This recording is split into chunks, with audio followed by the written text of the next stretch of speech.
Sonic Frontiers introduces a new take on the action-adventure and platforming genres by combining blistering speed with blazing combat. For the first time, Sonic has a skill tree full of exciting and powerful new abilities to learn. To unlock new skills, you'll need to collect enough skill pieces from fallen enemies and breakable items around the islands.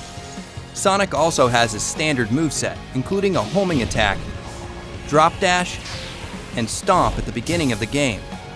While these moves are effective against normal enemies, you'll need to level up and unlock new skills if you want to take on bigger and stronger foes awaiting you on the Starfall Islands. A normal enemy on Kronos Island is nothing compared to those on later islands, so make sure you're collecting the red seeds of power and blue seeds of defense to boost your stats and give yourself a fighting chance.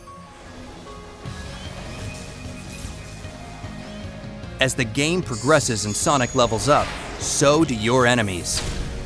Completing combos is a good way to get the upper hand during battle, especially when paired with a new skill called Phantom Rush. Sonic's combo meter will fill up after attacking enemies consecutively. Once the combo meter is maxed out, Phantom Rush is activated, and your attack power will be boosted until the meter reaches 0.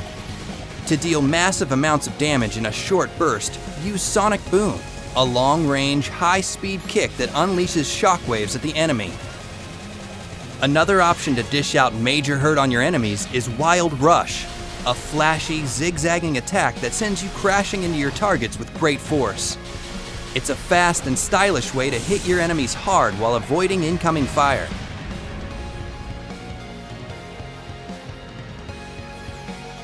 Certain enemies in Sonic Frontiers have a shield or barrier protecting them. Break their shield with Psyloop and then deal as much damage as you can before it goes back up. If your opponent happens to land a hit on you, just use the Psyloop ability on the ground to collect more rings and get back in the fight. During combat, you'll need to study your opponents and determine the best strategy to take them on. Encounters with Guardians will require more than just using your homing attack. Many of them prompt you to engage with their unique combat mechanics first before reaching their weak spot. Once you have an opening, you can dish out all the skills you've unlocked from the skill tree. Experimenting with new abilities and discovering each enemy's weakness will help you defeat them with ease. Use your enemy's moves against them by utilizing parry during combat. A visual cue lets you know when an enemy is about to attack. If you react quickly enough, you can parry it and follow it up with a counterattack of your own. Using all these skills and more gives you tons of options to become the most formidable force in the frontier. Master your approach to battle and teach your enemies not to mess with Sonic the Hedgehog.